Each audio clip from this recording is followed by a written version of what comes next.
All right, so this is how to inscribe a circle in a triangle. And when we're doing these, I will not make you do this on the test because this is just a very difficult construction to do because there's so many different parts to it. But the way to do that, so what I want to do is I want to put a circle inside of this triangle. And here are the directions over here. First it says bisect angles A and C. So if you remember how to bisect an angle, so what you're going to do is you're just going to get some point from A, and I'm going to construct an arc that looks like this. And that defines, well, this is B up here, so let's call this B1 and C1, these 2 points.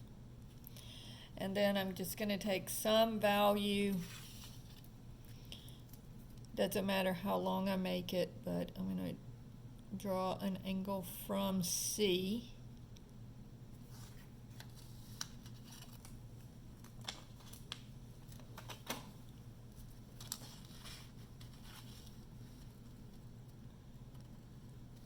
And then the same length from B.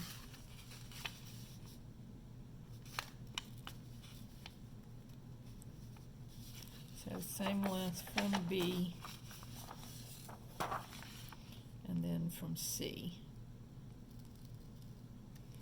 Now let's see if I can see those lines. So that would be here and here. And then I draw that line, and it's going to bisect angle A. Then I'm going to do the same thing with angle C. So I'm going to bisect angle C. So I'm going to start at C, and I'm going to draw this arc.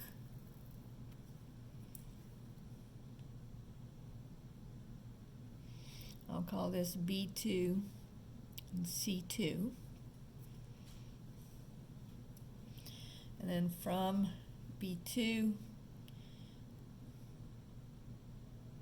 I'm going to draw an arc here,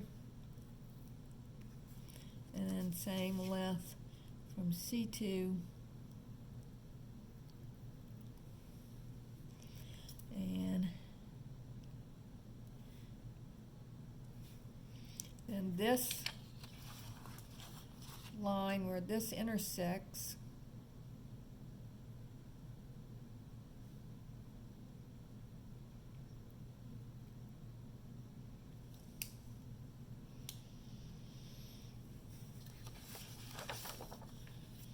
so where these two intersect is going to be the point Q. All right? So that's the point Q. Now, from Q, I am going to drop a perpendicular. And notice how difficult this is. So that's why this will not be on the test. All right, so if you recall, the way that you drop a perpendicular is I'm going to make an arc that's going to, from this point, is I'm going to make an arc that's going to intersect with this line. So let me make it a little bit bigger.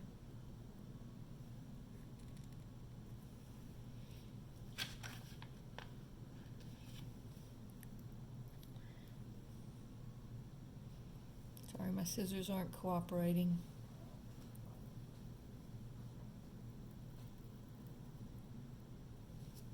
Okay, and so this arc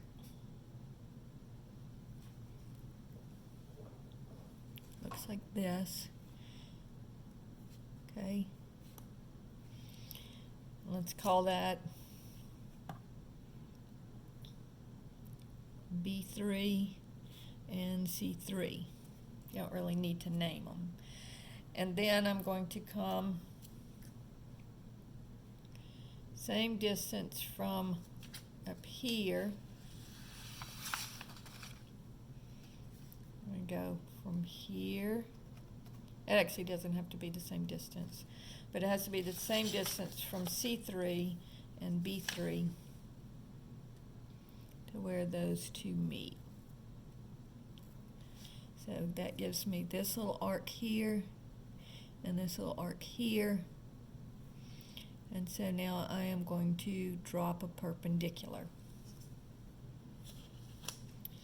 And so this point P right here is going to be a point on the line AC.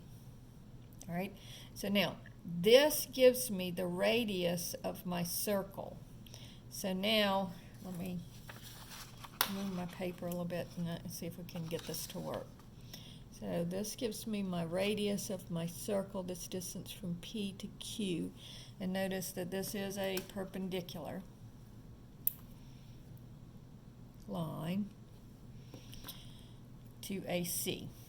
All right, so if I measure from P to Q, and then what I'm going to do is I'm going to try to turn my, without moving my distance here.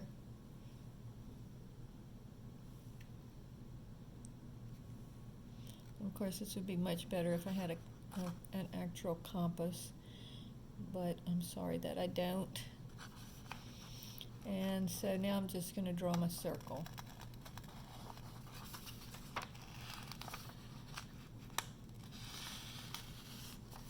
And my thing is moving, I'm sorry.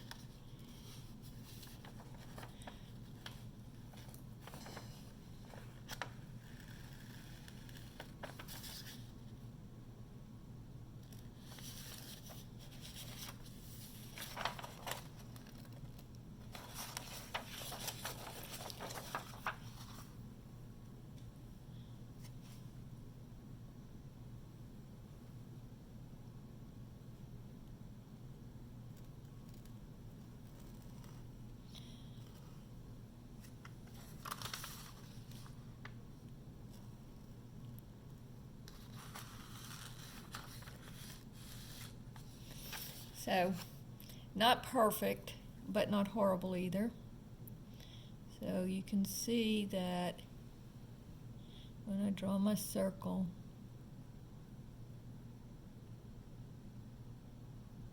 trying to follow the line that I drew. Notice that this one, and this is actually a tangent point, so it doesn't cross over the line. See how it just hits the line right here and hits the line right here and hits the line right here. So it's actually inside of this circle, is now inside of this triangle. And these points here, we'll call them P, Q, and R. So these points are tangent to the circle. So in other words, it's like if you put something right up against it and it only touches at that one point and it doesn't touch any place else. So those are tangent lines. And then Q is, so this distance from P to Q becomes your radius of your circle. And Q is the center of the circle that's inscribed. And so, and we talked about this in chapter 15, this is called the end center. So Q is the end center of the inscribed circle. Okay? So here we have a couple of definitions that we've already talked about. The orthocenter is the intersection of altitudes. The centroid is the intersection of medians, and it's also the center of gravity. And the end center is the intersection of the angle bisectors, and it's also the center of the inscribed circle. All right, so that's just going over those definitions. Now, that is an inscribed circle because it is inside of the triangle. So now what I'm going to do is I'm going to do a circumscribed circle of a triangle. And so here I'm just going to draw a triangle, and I'll make this one smaller. And notice I'm just drawing a circle. Drawing a triangle. So we'll call this A, B, and C. So it says construct perpendicular bisectors of AC and construct a perpendicular bisector of AB. Now, you can do perpendicular bisectors of any of the sides, but we're going to go ahead and do perpendicular bisectors of AC. So if you recall, the way that we do that is for AC, we're going to come from here, and we're going to make an arc up here from C, an arc here, and then the same distance from A up here. So that would be here and here. Then we're going to do the same thing below it. So this would be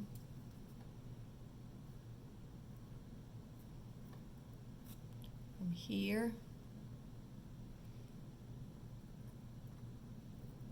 and here.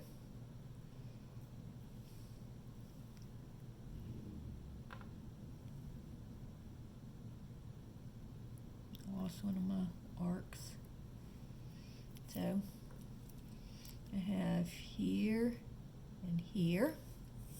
So if I draw this line between this point, and we called these points P and Q.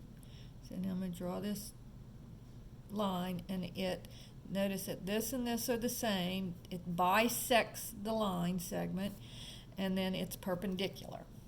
All right, perpendicular bisector. And then we're going to do the same thing for A and B. So I'm going to come from A, and now I'm looking at this line. So below that line, let's do here.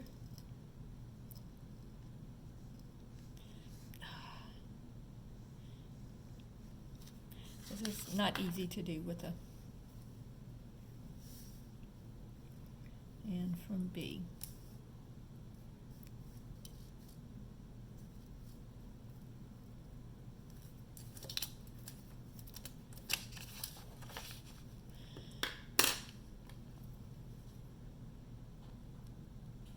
My paper keeps moving on me, I apologize. I'm going to do the same thing above it.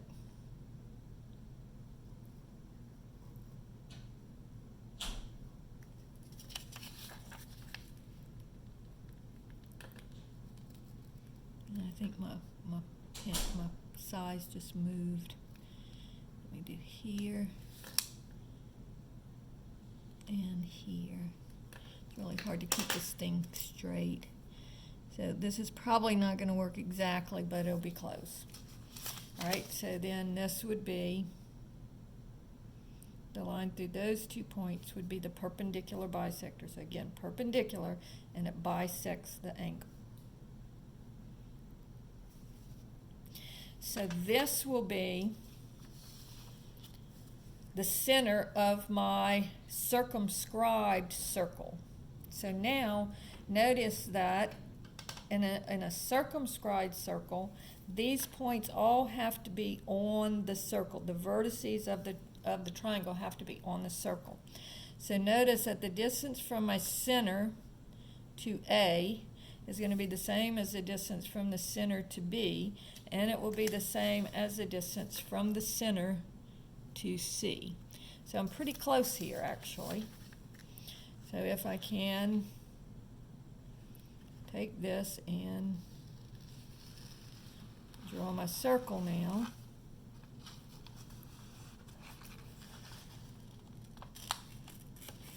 And I think I messed up a little bit on, my scissors are getting a little bit bigger.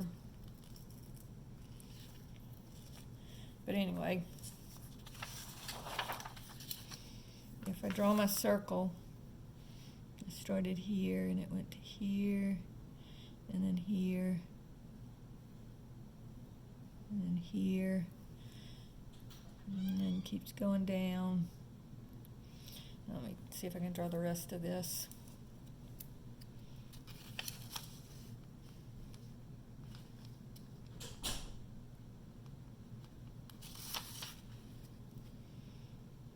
Yeah, I'm really off.